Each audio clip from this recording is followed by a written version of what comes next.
एक बार भगवान बुद्ध जेतवन विहार में रह रहे थे। भिक्षु चक्षुपाल भगवान से मिलने के लिए आए थे। उनके आगमन के साथ उनकी दिनचर्या, व्यवहार और गुणों की चर्चा भी हुई। भिक्षु चक्षुपाल अंधे थे। एक दिन विहार के कुछ भिक्षुओं ने कुछ के मरे हुए कीड़ों को चक्षुपाल की कुटी के बाहर पाया और उन्होंने चक्षुपाल की निंदा करनी शुरू कर दी कि उन्होंने इन जीवित प्राणियों की हत्या की, और पूछा। भगवान बुद्ध ने निंदा कर रहे उन भिक्षुओं को बुलाया कि क्या तुमने भिक्षु को कीड़े मारते हुए देखा है? उन्होंने उत्तर दिया, नहीं। इस पर भगवान बुद्ध ने उन साधकों से कहा कि जैसे तुमने उन्हें कीड़ों को मारते हुए नहीं देखा, वैसे ही चक्षुपाल ने भी उन्हें मरते हुए नहीं देखा और उन्होंने कीड़ों को जानबूझकर नहीं मारा है, इसलिए उनकी भर्त्सना करना उचित नहीं है। भिक्षुओं ने इसके बाद पूछा कि चक्षुपाल अंधे क्यों हैं? उन्होंने इस जन्म में अथवा पिछले जन्म में क्या पाप किए? भगवान बुद्ध ने चक्षुपाल के बारे में कहा कि वे पूर्व जन्म में एक चिकित्सक थे। एक अंधी स्त्री ने उनसे वादा किया था कि यदि वे उसकी आंखें ठीक कर देंगे तो वह और उसका परिवार उनके दास बन जाएंगे। स्त्री की आंखें ठीक हो गईं, पर उसने दासी बनने के भय से यह मानने से इनकार कर दिया। भगवान बुद्ध ने चक्षुपाल के बारे में कहा कि वे पूर्व जन्म में एक चिकित्सक थे। एक अंधी स्त्री ने उनसे वादा किया था कि यदि वे उसकी आंखें ठीक कर देंगे तो वह और उसका परिवार उनके दास बन जाएंगे। स्त्री की आंखें ठीक हो गईं, पर उसने दासी बनने के भय से यह मानने से इनकार कर दिया। चिकित्सक को तो पता था कि उस स्त्री की आंखें ठीक हो गई हैं, वह झूठ बोल रही है। उसे सबक सिखाने के लिए या बदला लेने के लिए चक्षुपाल ने दूसरी दवा दी। उस दवा से महिला फिर अंधी हो गई। वह कितना ही रोई पीटी, लेकिन चक्षुपाल जरा भी नहीं पसीजा। इस पाप के फलस्वरूप अगले जन्म में चिकित्सक को डोट अंधा बनना पड़ा। परिश्रम और धैर्य।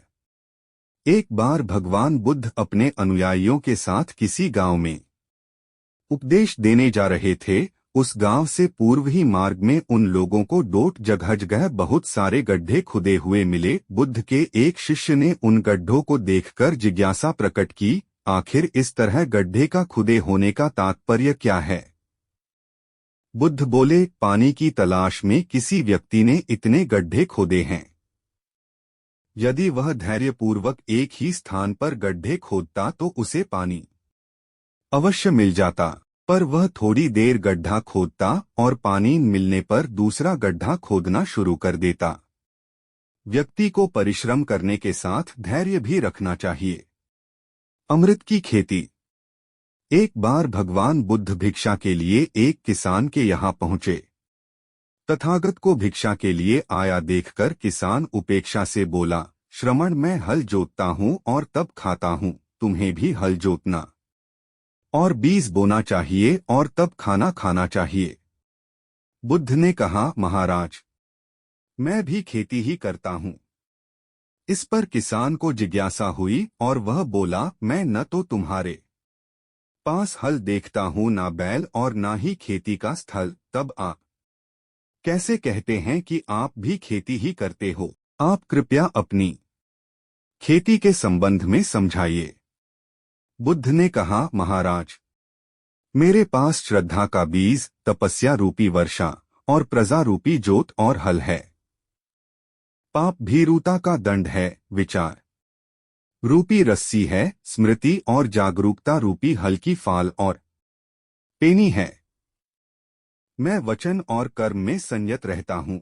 मैं अपनी इस खेती को बेकार घास से मुक्त रखता हूँ और आनंद की फसल काट लेने तक प्रयत्नशील रहने वाला हूँ। अप्रमाद मेरा बैल है, जो बाधाएं देखकर भी पीछे मुंह नहीं मोड़ता है। वह मुझे सीधा शांति धाम तक ले जाता है। इस प्रकार मैं अमृत की खेती करता हूँ। दान की महिमा। भगवान बुद्ध का जब पाटलिपुत्र में शुभागमन हुआ तो हर व्यक्ति अपनी अपनी सांपत्तिक स्थिति के अनुसार उन्हें उपहार देने की योजना बनाने लगा। राजा बिंबिसार ने भी कीमती हीरे, मोती और रत्न उन्हें पेश किए। बुद्धदेव ने सबको एक हाथ से सहर्ष स्वीकार किया। इसके बाद मंत्रियों, सेठों, साहूकारों ने अपने अपने उपहार उन्हें अर्पित किए और बुद्धदेव ने उन सबको एक हाथ से स्वीकार कर लिया। इतने में एक बुढ़िया लाठी टेकते वहां आई। बुद्धदेव को प्रणाम कर वह बोली, भगवन, जिस समय आपके आने का समाचार मुझे मिला उस समय मैं यह अनार खा रही थी। मेरे पास कोई दूसरी चीज न होने के कारण मैं इस अधखाए फल को ही ले आई हूं। यदि आप मेरी इस तुच्छ भेंट स्वीकार करें तो मैं अहोभाग्य समझूंगी। भगवान बुद्ध ने दोनों हाथ सामने कर वह फल ग्रहण किया।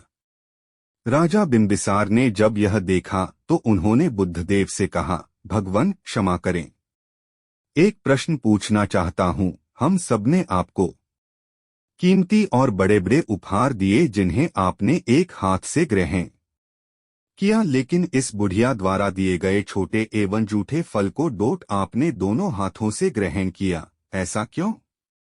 यह सुन बुद्धदेव मुस्कराए और बोले, राजन, आप सबने अवश्य बहुमूल्य उपहार दिए हैं, किंतु यह सब आपकी संपत्ति का 10वां हिस्सा भी नहीं है।